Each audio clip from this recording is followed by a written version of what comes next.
Hey, everybody, and welcome back to another episode of Mondays with Mindy. Hi, Mindy. Hi, Christian. Today, we are so thrilled to welcome the wonderfully talented stand-up comedian, actor, and writer, Patton Oswalt.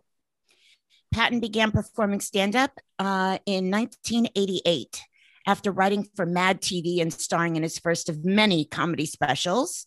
He went on to garner notable roles in film and television, including his long-running role on The King of Queens. And in 2007, Patton got his first starring role as the voice of Remy in the Oscar-winning animated film Ratatouille. Other work includes roles in Magnolia, 21 Jump Street, Zoolander, and Young Adult, among many others. And we met and worked together while shooting on Daniel Waters' film Sex and Death 101, which, as you know, was just a box office blockbuster.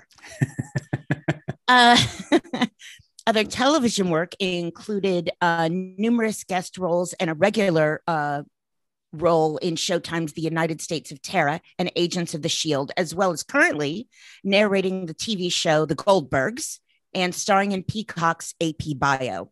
With an impressive list of voiceover credits as well, Patton's most recent can be heard in or on Hulu's Mad Oak. Patton also has had 6 stand-up specials, I should say televised in some way, and has won an Emmy and Grammy for the Best Comedy Album. His latest, I Love Everything, is currently airing on Netflix and was nominated for another Primetime Emmy. Wow. Patton was married to the true crime writer and journalist Michelle McNamara, and they had a daughter together. She died in her sleep in 2016, attributed to an undiagnosed heart problem and a complication from ingested medications.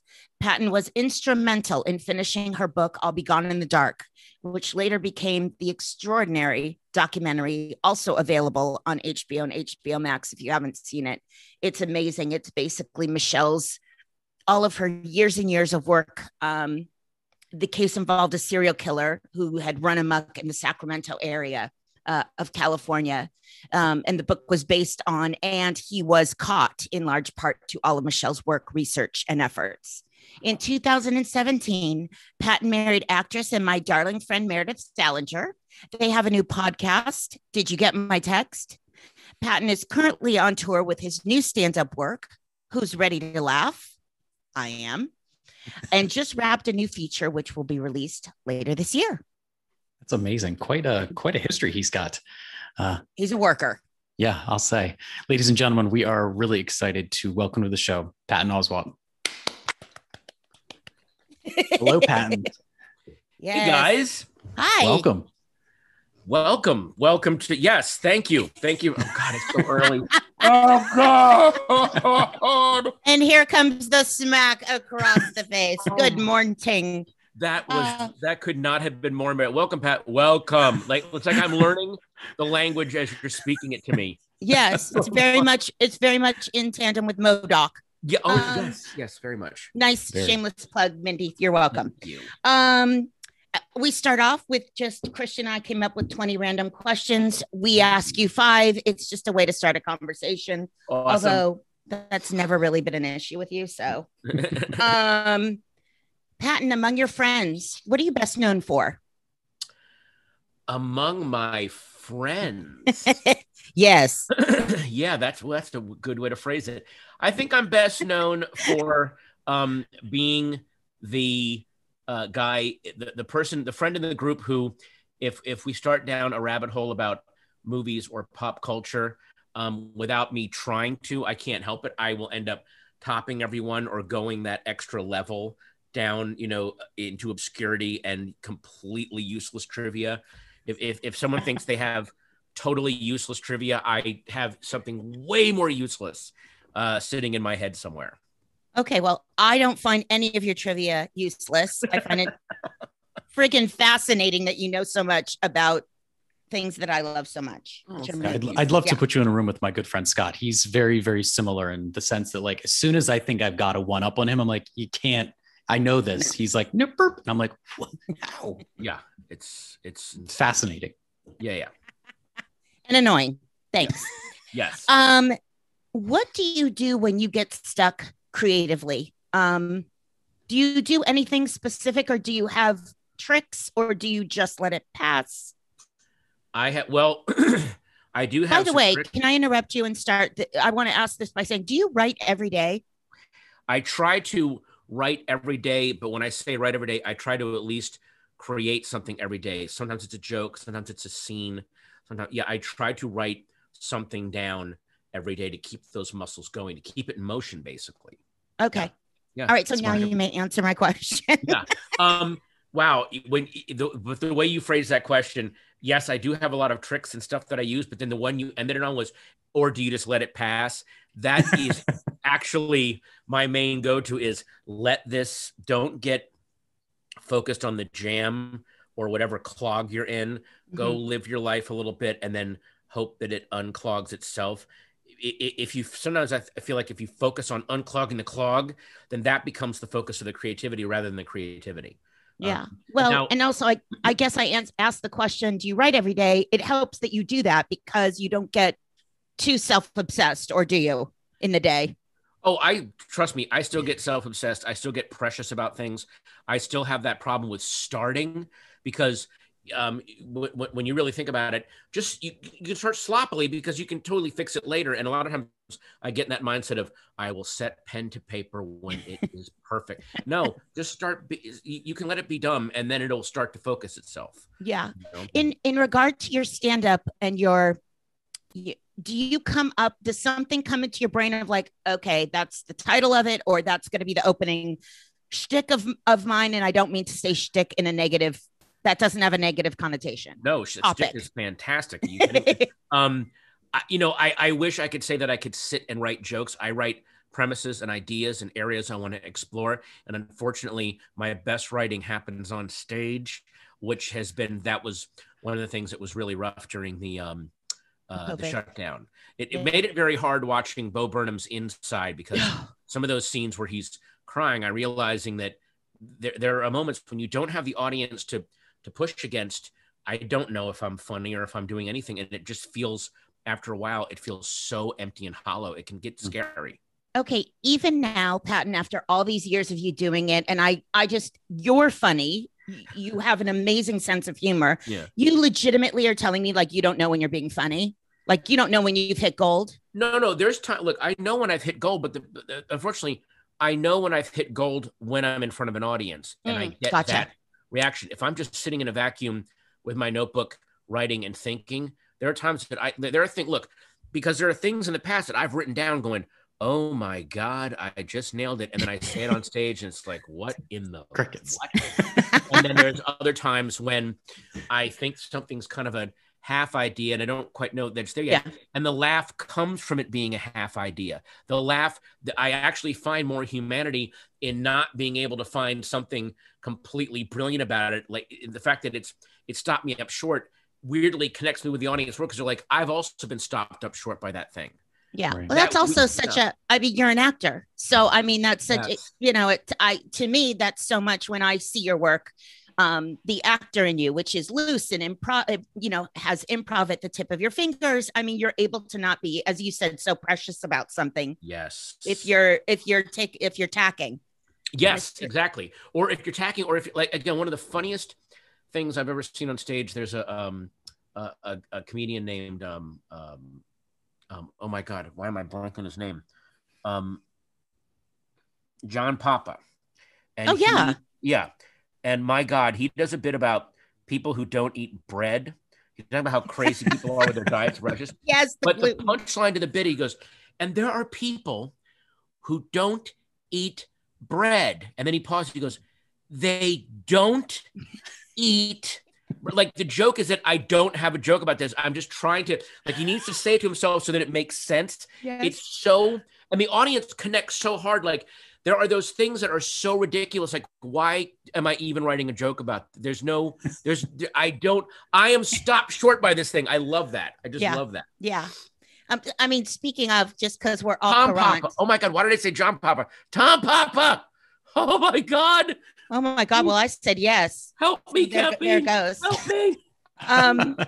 by the way, congratulations on these like sellout shows, and you're having to do putting another one in Washington D.C. and another one in Austin. I mean, Yes. yippee ki yo, mother. Yeah, I mean, to sell out the Paramount in Austin, That's huge. That's a huge room, and that was especially like post-pandemic. That feels really, really good. Oh, you know, and also the Kennedy Center in DC. My God. I mean, my God. I mean, can I just say I'm compelling? I'm a little proud. Like, just I got chills about it. Like, that's huge. I also think people are so not that they're desperate, but I think people are so ready to be in a group and laugh together. I can't even absolutely just connect. I need it as badly as the audience needs it. I need to get out. I did one of the last episodes of Conan, which he filmed in the Largo here in LA. It was a half-filled audience because of COVID restrictions.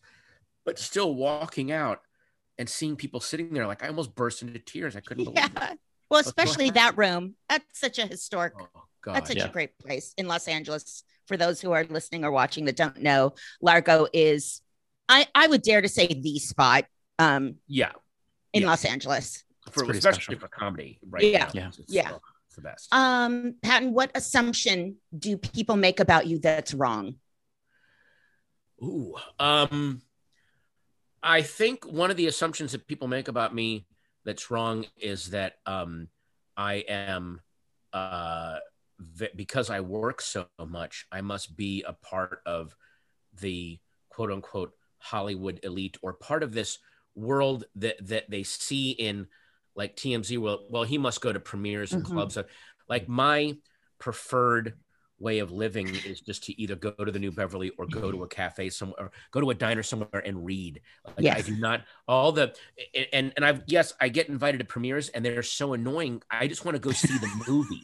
I don't want to do all of the talking to people and getting photographed. I don't care about that. I just let me go and see the movie. That's all I want to go do. And then I want to go home. Yes. Well, I will say what also adds to this, I think, assumption about you, and I get it a lot too, is I just think if you've been around longer than a decade and put, a lot of numbers in front of for both of us, you know a lot of people. And so especially on social media, it can really seem like you are jet setting around with the bon vivant, right? And you're not. And also, we've both had, I mean, I'm sure you've also had your moments where, look, some people do jet set with the bon vivant, or they brush up against it, and it actually, they like it and it's their world. And other times, like people like me, and I'm assuming you, we've also brushed up against that world and going, oh boy, is this not for me. I love acting. I love doing it, but then I'd like to go home and do a crossword puzzle. That to me is heaven.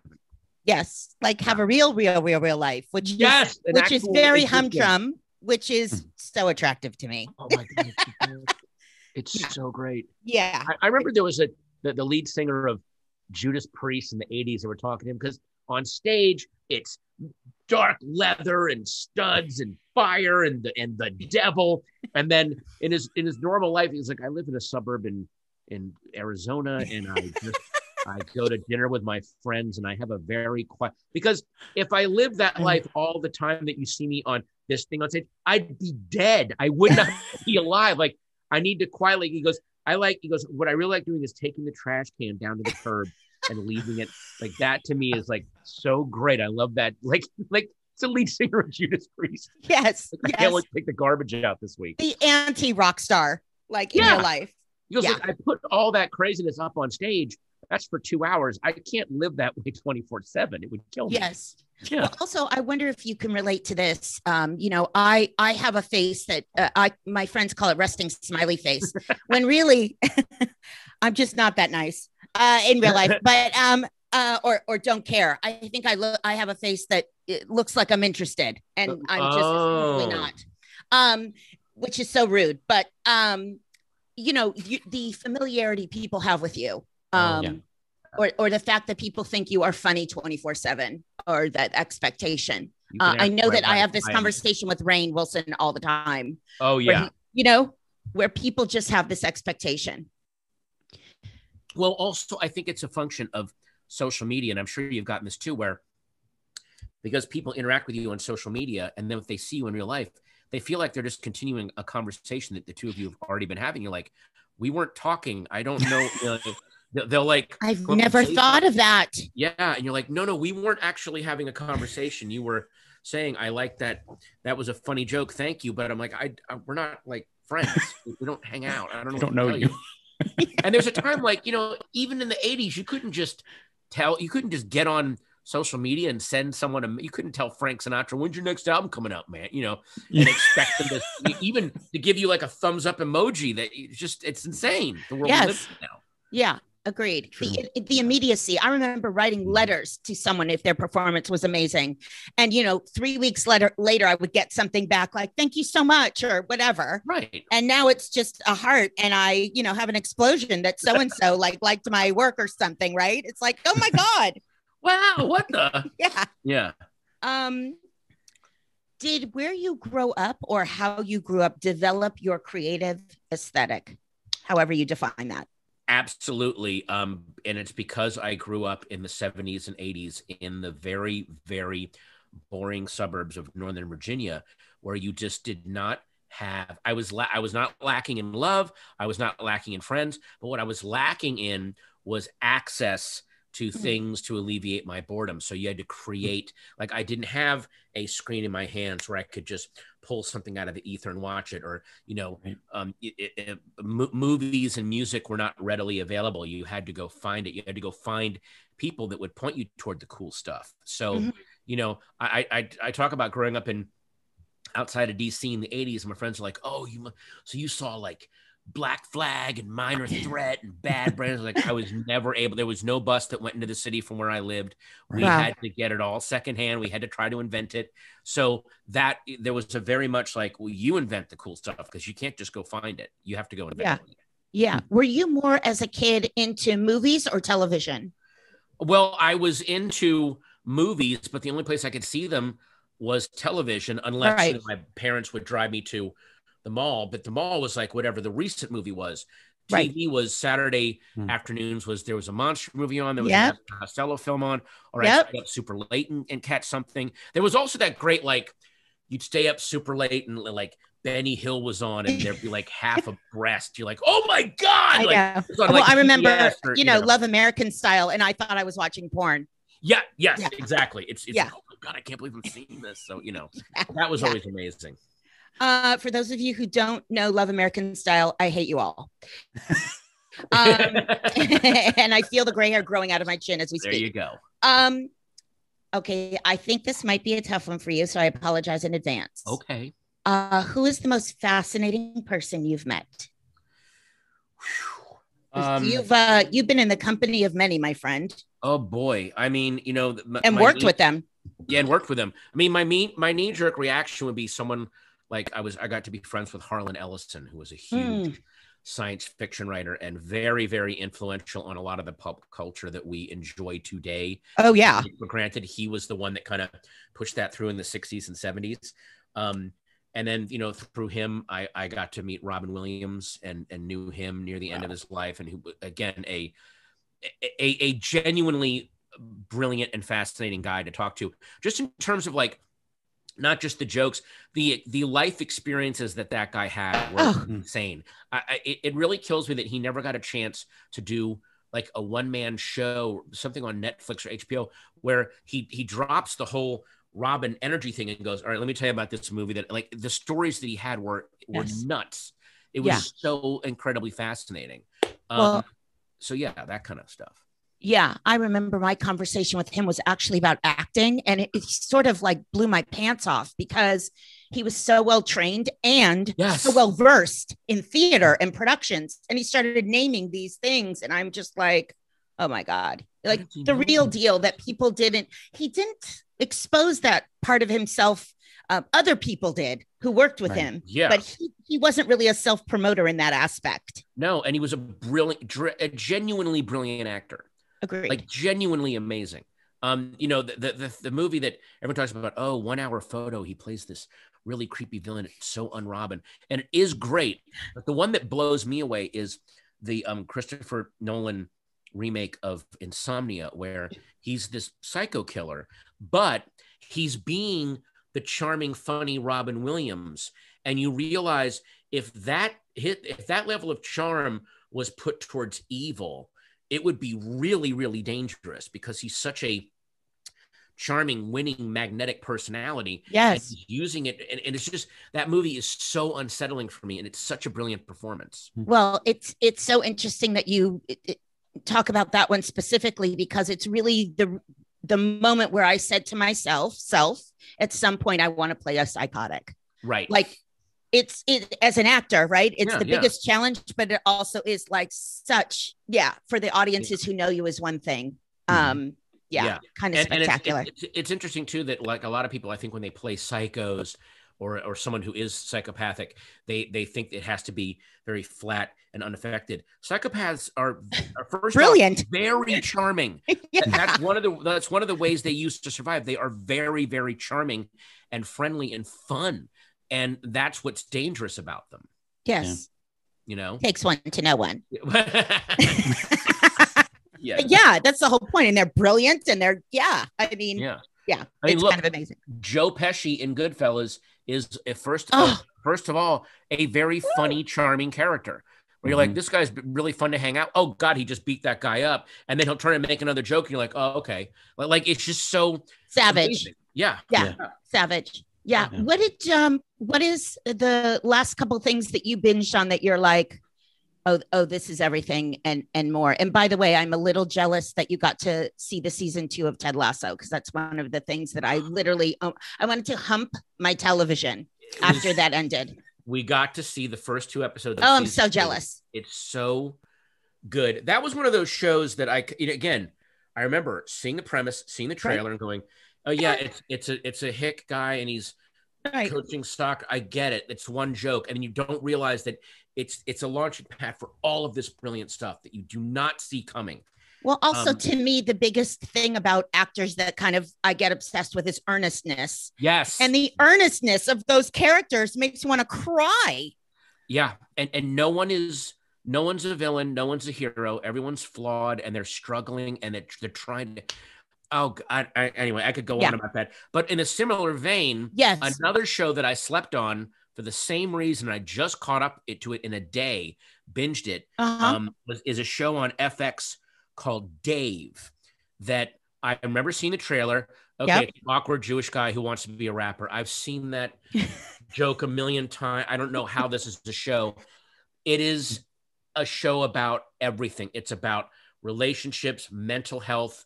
I cannot get over how brilliant it's like Dave is the filthy mouthed cousin of Ted Lasso. Amazing positivity and people trying to make connections and believing in yourself. It is just, there are episodes that made me cry, that legit made me cry while I was also laughing my ass off. Yes. So I can't believe how good it is. Love. Stunned. So if you like Ted Lasso, you should go watch Dave. Okay, will do. I mean, I just wrote it down. So highly recommended. I'm doing it. I'm doing a deep dive. Who do you want to work with that you haven't? Oh my God. That's a horrible question, by the way. I mean, look, there's people that I want to work with almost beyond wanting to, like, me being on camera with them. It's like, I almost want to work with them just to get to watch how they work. So, why am I blanking on his name? Sean Baker. I would love to work with Sean Baker and see how he puts his movies together. He made The Florida Project and Tangerine. I feel that way about Edgar Wright. I'm sort of obsessed. I've always been very obsessed with him. I'm friends with him, and I'm in the Sparks documentary. But day to day, how does he construct those shots? I would want to just sit on the set and just watch him, beyond me being in the movie. Yeah. I just want to see how does he pull that off? Yeah. Also, Chloe Zhao. I don't know if you've seen Nomadland, or especially The Rider. I have. I've seen all her work. I think she's incredibly unusual. I mean, I don't even. She's just incredibly unique and special. I don't know how else to say it. Yeah. You're unique and special. Oh, hello. My new favorite lunch buddy who knows all my deep, dark, dirty. It makes me so happy to see your face. my love. I have to Bub. come in and say hi. Thank you. Hi, Meredith. Yeah. Hi. Okay, I'll let you guys go back. Thank you. We're almost done. I know you guys have a Keep have a it. He doesn't thing. have to leave till 9:45. No, that's okay. That's okay. And I'd also really, really love to work with this couple called they're called the Addams Family. But the guy's name is John Adams. I guess he was an ex-model, now an actor and director, and his wife is a character actress named Toby Poser. Oh, I know who Toby Poser is. You know Toby? I don't know her, but I know who she is. Oh my God, she's brilliant. She and her husband and their daughter. I didn't know that she was married or anything about her. They're like a little mini collective, and they make these incredible films that they just kind of shoot themselves, acting it themselves, write it themselves. They are gorgeous, gorgeous movies. They made a horror movie a few years ago called The Deeper You Dig that, as scary as it is, it also beautiful. And then they'll like make a movie, distribute it themselves. Then they'll just go on a weird adventure, like they'll rent a camper van or something and drive across the country and get inspiration for whatever the next thing they want to do is. And their movies are brilliant, and I would love to see how they put them together. They're just, everything they make is incredible. Amazing. So when are you going to make a film? Soon. That's kind of what my focus is now, is to get a movie made. Oh my gosh, that makes me so happy. I really didn't ask that in thinking that was going to be your answer. That makes me really happy. Yeah, I want to start making movies. I want to start directing stuff. But and also what's really great is now I watch a lot of these streaming services. So there's channels like Shudder and Arrow, and where not only do they show Shudder, which started off as a horror movie streaming service, has become this insane launching pad for young filmmakers that, they're making horror movies, but a lot of them, they're just using them to deliver as a smuggling apparatus to talk about another issue that you can't just talk about straight out. They hide it in a horror movie. But then they also show like short films and these weird, there's a series on Shudder called Dead Wax. It's like 8 episodes, 11 minutes a piece, about this weird haunted record that apparently killed, but it brilliantly shot, clearly for no money. They had to say, let's just go shoot it. So there's just this thing now of like, I have this great idea, I'm just going to go shoot it. There will be a platform for it. Someone will see it now. Like it just feels really cool that way. You know, that is kind of amazing. Well, I always think, I always say that soap opera actors are, just actors on steroids as far as like how much, memory and memorization, and they do it every day. And it's kind of the unsung heroes of the acting world. And I always say horror movie writers and directors really don't get their just desserts. Well, now that I think they're starting to, because I think people are beginning to realize that, the artistry, not only artistry, but the big issue stuff that a lot of Oscar craving stuff does is done way better in these little movies. There's the movie that came out last year that I just saw called Riders of Justice. It is a Danish film, and it starts off like every Liam Neeson revenge flick. That's it. And it clearly is having a lot of fun. Its first act is like this guy's wife is killed, his daughter is wounded, and he's an ex-military guy. She's like, he's going to go find the guy. And then it goes off in these directions, and it becomes this meditation on what revenge actually is and what it actually costs. And it is one of the most brilliant movies I've seen in like 5 years. I'm done. It's called Riders of Justice. It stars Mads Mikkelsen. And it's another one of those. I love Mads. I mean, my God. Yeah, he's on my list, by the way, of people I want to work with. Oh my God. Did you see Another Round? Of course I did. Oh my God. I see everything he does. I'm a little obsessed. But again, he's magic. It's like what we were talking about earlier. It's this person was like, oh, wait a minute, I can use the framework of a revenge movie, which everyone's familiar with. Right. And I can use this to kind of lure them into this deeper thing that I want to do. You've been backdoored and you don't even feel it. It's oh my God. It's so, and by the way, I'm not saying that it becomes this boring, meditation. Right. No, there's plenty of action and shooting, but then they show you what that cost. Usually in movies, when they're shooting and shootouts, then afterwards everyone's like, well, that was quite a bang up. But in real life, it just causes 10 times more insanity and trauma. It just doesn't stop. Amazing. And they follow that down. It's amazing. It's just amazing. So I want to sort of end on a sort of more practical thing, which okay. is, well, just practical. I'm just like, I'm curious and want to know the gossip. When you're on a tour like you are right now, where you have dates and you are months out with your dates, what happens with the acting schmacting? Do you tell your agent and manager, look, I can't go out for anything? Or, I mean, what do you give up, I guess is what I want to ask you. Well, I mean, you know, the tour is towards doing another special. So it's not like I'm just doing it.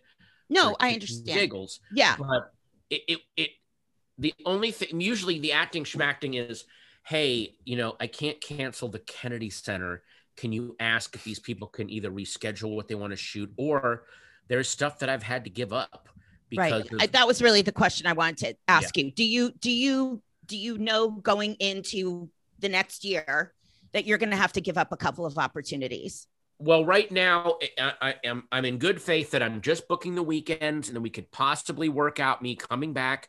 I'm very good at operating on no sleep and coming back to do. I mean, I've done a lot of that, but I'm always prepared. Last year, I had to give up one thing I really, really wanted, and that wasn't even because of touring. It was because of other acting gigs that we just couldn't reschedule the count. It was literally like a matter of days, and it fucked everything up. Oh, dang it. And it happens. That happens. Yeah. I'm sure you've had to.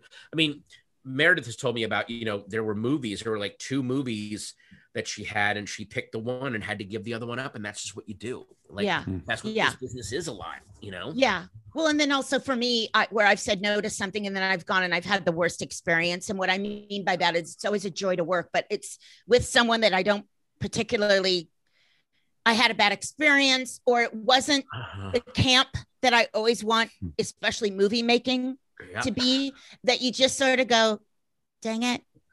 I said, yeah, that happened to me a while back. I said yes to something that I was very, very excited about. And of course.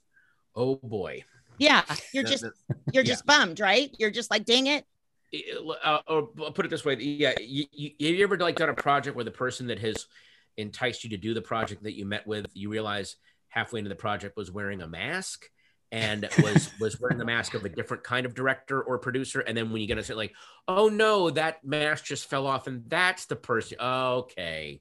Well, it's, you know, yes, comma. And I had the experience of wanting to work with these directors so badly because I loved everything they done, and I got on set and I was so disappointed. No, God, that's just, you know, and I've had a couple of acting experiences like that too, where this person has just been like, I cannot wait. And it's been okay. You know, it was fine. Yeah. I mean, look, there's a reason why, you know, sometimes quote unquote great directors or great artists, it's not a good experience. And then afterwards you're like, those 3 months of trauma were not worth this 90 minutes of celluloid that is ephemeral as it is. And now I know why Denzel Washington, the greatest actor of our generation, did all those movies with Tony Scott, who was a fine director, but not Kubrick. But he's like, this guy's really fun. I'd rather just an affable, exactly. Like I've already got an Oscar. I just want to be with someone I like hanging out with. This is more fun. Yes. Yeah. This is supposed to be fun. I'm not going to go and be with someone that's going to make me miserable. Yeah. Agreed. Yeah.